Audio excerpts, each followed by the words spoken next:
Hello, welcome back to the reading of the poem of the Man God, written by Maria Valtorta, Volume 2. Chapter 175, The Leper Cured at the Foot of the Mountain. 30th May 1945. Amongst the many flowers which perfume the earth and delight our eyes, I see the horrible spectre of a revolting, corroded leper, completely covered with sores. The crowds shout with fear and rush back to the lower slopes of the mountain. Some of them gather stones to throw at the rash man. But Jesus turns round with his arms fully stretched out and shouts, "Peace! Stay where you are. Be not afraid. Put the stones down. Have mercy on a poor brother. He is a son of God too." The crowds obey, overwhelmed by the power of the Master, who moves forward through the tall grass in bloom to a few steps from the leper, who on his part has understood that Jesus is protecting him and has come nearer. When he reaches Jesus, he prostrates himself, and the blooming grass envelops him like cool, scented water. The flowers undulate and gather together, forming a veil over the miserable man concealed amongst them. Only the mournful voice that can be heard reminds people of the wretched creature lying there. It says, "Lord, if you want, you can cure me. Have mercy also on me." Jesus replies, "Raise your head and look at me." A man who believes in heaven must be able to look at it. And you do believe because you are asking for a grace. The grass is shaken and opens out once again. Like the head of a shipwrecked person emerging from the sea, the head of the leper appears, stripped of hair and beard. His head is a skull, not yet entirely deprived of all flesh. And yet Jesus does not disdain touching that forehead with the tips of his fingers, where there are no sores on the skin, but the skin on that spot is ashen gray, scaly, and lies between two putrid erosions, one of which has destroyed his scalp, and the other has opened a hole where his right eye was, so that I could not say whether the ball of his eye is still in the huge socket, which between his temple and his nose lays bare his cheekbone and his nasal cartilage full of corruption. And Jesus, holding the fingertips of his lovely hand there, says, "I want it. Be cleansed." And as if the man were not eaten away and covered with sores, but only covered with dirt on which cleansing waters were poured, the leprosy disappears at once. First, the wounds heal, then his skin becomes clear. His right eye appears between fresh eyelids. His lips close round his yellowish teeth. Only his hair and beard are missing. That is, there are only scanty tufts of hair, where previously there was only a tiny piece of wholesome skin. The crowds shout in amazement, and their joyful shouts tell the man that he is cured. He lifts his hands, so far concealed by the grass.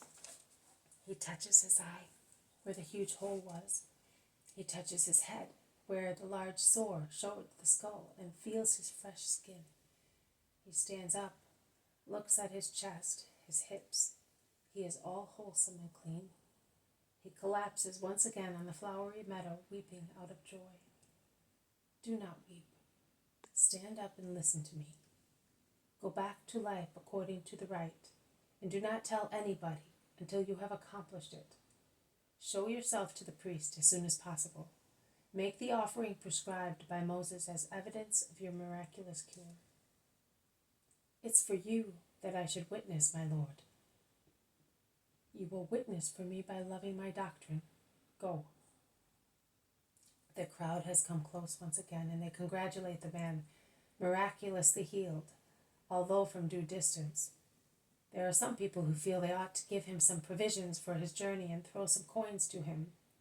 Others throw bread and foodstuffs, And the man, seeing that the leper's clothes are nothing but torn rags, through which his entire body is visible, takes his mantle off, ties it in a knot, as if it were a large handkerchief, and throws it to the leper, who can thus cover himself decently.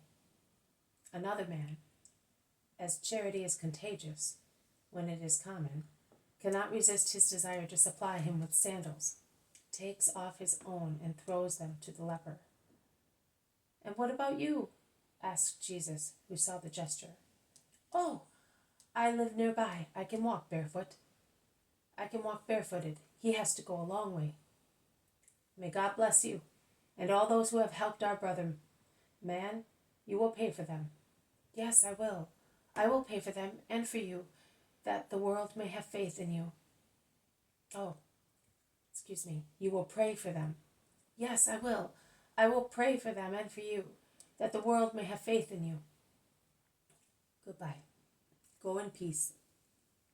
The man walks away a few yards, then turns round and shouts, Can I tell the priest that you have cured me? It is not necessary. Just say, The Lord had mercy on me. It is the whole truth, and nothing else is required. The people throng round the master, forming a circle which does not want to open at any cost. But the sun has set, and the Sabbath rest begins. The villages are far away, but the people do not pine for their villages, their food, or anything else. But the apostles are worried about it, and they tell Jesus. Also the elder disciples are worried. There are women and children, and while the night is mild and the grass of the meadow is soft, the stars are not bread, neither do stones become food. Jesus is the only one who does not trouble. The people in the meantime eat the remnants of their food without any worry, and Jesus points it out to his apostles. I solemnly tell you that these people are worth more than you are. Look how thoughtlessly they are finishing everything. I said to them, Who cannot believe that God will provide food for his children tomorrow may go away. And they stayed. God will not belie his Messiah, and will not disappoint those who hope in him. The apostles shrug their shoulders and do not show concern for anything else. It is nightfall, after a placid, beautiful red sunset, and the silence of the country spreads over everything. After the last choir of birds, there is a light whispering of the wind, and then the first mute flight of a night bird. The first star appears, and a frog croaks. The children are already asleep. The adults are talking among themselves, and now and again someone goes to the master asking for clarification of some point or other. So no one is surprised when a person, imposing by look, garments, and age, is seen coming along a path between two cornfields. Some men are following him. Everybody turns round to look at him, and they point him out to one another, whispering. The whispering spreads from one group to another. It revives and fades away. The groups that are farther away come near, drawn by curiosity. The noble-looking man reaches Jesus, who is sat at the foot of a tree, listening to some men, and bows down before him. Jesus stands up at once and responds with equal respect to the salutation. The people present are watching attentively. I was up on the mountain, and perhaps you thought that I did not have faith as I went away for fear of having to fast. But I went away for another reason. I wanted to be a brother among brothers, the eldest brother. I would like to speak to you aside. Can you listen to me? Although a scribe, I am not your enemy. Let us move away a little. And they go into the cornfield. I want to provide some food for the pilgrims, and I came down to tell the baker to bake bread for a large crowd. You can see that I am at a legal distance, because these fields belong to me, and it is lawful to walk from here to the top on a Sabbath. It was my intention to come up tomorrow with my servants, but I found out that you are here with the crowd. I beg you to allow me to provide for the Sabbath. Otherwise, I would be very sorry that I had to forego your words for nothing. For nothing? No, never, because the Father would have compensated you with his light. but I thank you and will not disappoint you. I only wish to point out that the crowd is very large. I asked them to heat all the ovens, also the ones used to dry foodstuffs, and I will succeed in having bread for everybody. I did not mean that. I was referring to the quantity of bread. That does not trouble me. Last year I had a good crop of corn. You have seen that what the ears of corn are like this year. Let me do it. It will be the greatest protection for my fields. After all, Master, you gave me such bread today. You really are the bread of the Spirit. Let it be done as you wish. Let us go and tell the pilgrims. No, you said so. Are you a scribe? Yes, I am. May the Lord take you where your heart deserves. I understand that you mean what you mean, but do not say. You mean to the truth, because great are our errors and our ill will. Who are you? A son of God. Pray the Father for me. Goodbye. Peace be with you. Jesus goes slowly back to his apostles, while the man goes away with his servants. Who was he? What did he want? Did he say something unpleasant to you? Has he sick people? Jesus is assailed with questions. I do not know who he is, or rather, I know that he is good-hearted, and that he is John the scribe, says one of the crowd. Well, I know now, because you said so. He only wanted to be the servant of God with his children. Pray for him, because tomorrow we shall all have food, thanks to his goodness. He is really a just man, says one. Yes, indeed. I do not know how he can be the friend of others, remarks another one.